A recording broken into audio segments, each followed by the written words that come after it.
क्या हिंदुस्तान में हिजाब पर पाबंदी लगेगी? ये तो आने वाला वक्त ही बताएगा। मगर इस मुल्क में हिजाब पर पाबंदी लगाना नामुमकिन सी बात है, क्योंकि हमारे इस मुल्क में सैकड़ों रिलीजन्स है, जिसमें से आबादी के लिहाज से 6 बड़े रिलीजन हैं: हिंदू, मुस्लिम, क्रिश्चियन, सिख, बुद्धिस्ट और जैन। ये 6 मज़ाहिब का सबका अपना अपना लिबास पहनने का तरीका अलग है। हमारे कॉन्स्टिट्यूशन ने आर्टिकल 25 में हमें इस बात की इजाजत दी है कि हम हमारा मजहबी लिबास पहनकर कभी भी कहीं पर भी जा सकते हैं। इसी आर्टिकल 25 का इस्तेमाल करते हुए योगी आदित्यनाथ ने एज ए चीफ मिनिस्टर 5 साल असेंबली में मजहबी लिबास पहनकर बैठे रहे, और जब ये असेंबली से पहले पार्लियामेंट में थे तो वहां पर भी उन्होंने हमेशा अपना मजहबी लिबास ही इस्तेमाल किया। ये बीजेपी की मीडिया और कुछ लीडरों का यह कहना है कि कॉलेजेस एक एजुकेशन इंस्टीट्यूशन है, यहां पर मजहबी लिबास पहनना ठीक नहीं है। मगर इनको मालूम होना चाहिए कि कॉलेजेस से बड़ा मुकाम असेंबली का और उससे बड़ा मुकाम पार्लियामेंट का होता है। जब असेंबली और पार्लियामेंट में मजहबी लिबास पर पाबंदी नहीं, तो फिर कॉलेजेस पर पाबंदी कैसे लगेगी?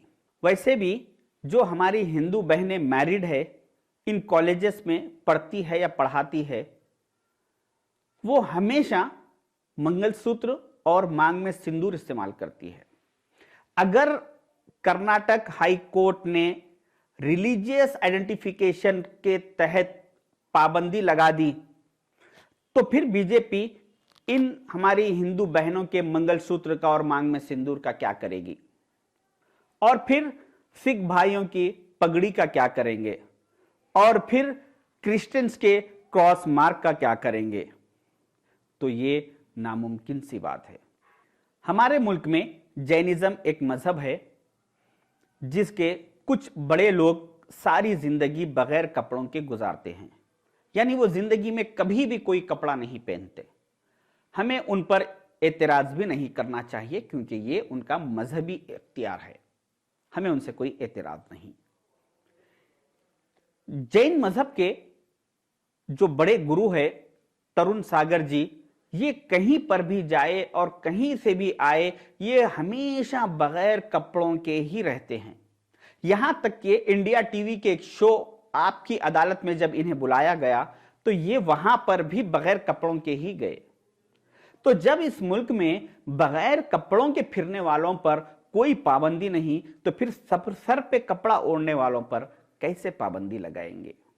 अमेरिका के प्रेसिडेंट बाराक ओबामा ने 14 सितंबर 2010 को मास्टरमाइंड स्कूल ऑफ अमेरिका के बच्चों को जब वो लेक्चर दे रहे थे, उस वक्त उन्होंने कहा कि अगर तुम्हें जिंदगी में तरक्की करना चाहते हो तो इंडिया के कर्नाटक स्टेट के बेंगलुरु के बच्चों की तरह एजुकेशन हासिल करो, उनकी तरह हार्ड वर्क करो, तो तुम जिंदगी में जरूर एक दिन कामयाब होगे।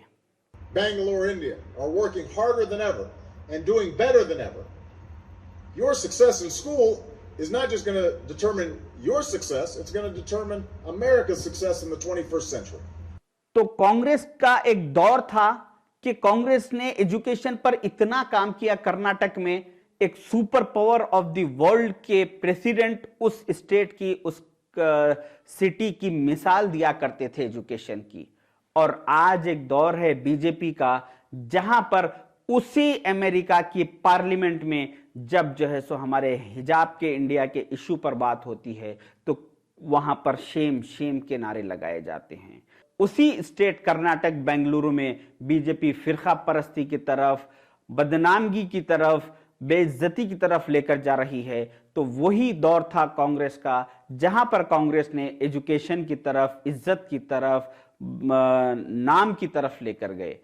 वैसे भी ये हिजाब का इशू सिर्फ और सिर्फ ये 5 स्टेटों का जो यूपी, पंजाब वगैरह का इलेक्शन चल रहा है, उस इलेक्शन में बीजेपी के पास ना तो डेवलपमेंट पे बात करने के लिए मुद्दा है, ना तो उनके पास एम्प्लॉयमेंट पर बात कर सकते हैं, ना एजुकेशन पर बात कर सकते हैं। तो उसी वजह से उन लोगों ने अपने स्टेट रूलिंग गवर्नमेंट वाले स्टेट से ये इशू को उठाया ताकि वहां पर कम्युनलिज्म को हवा दी जाए और कुछ हमारे हारने के जो पूरे चांसेस हो चुके उसको हम जो है सो जीत में बदलने की कोशिश कर सकें। ये इशू आपको 7 मार्च के इलेक्शन के जब वोटिंग हो कंप्लीट हो जाएगी इन 5 स्टेटों में, उसके बाद ये आपको इशू दिखाई नहीं देगा।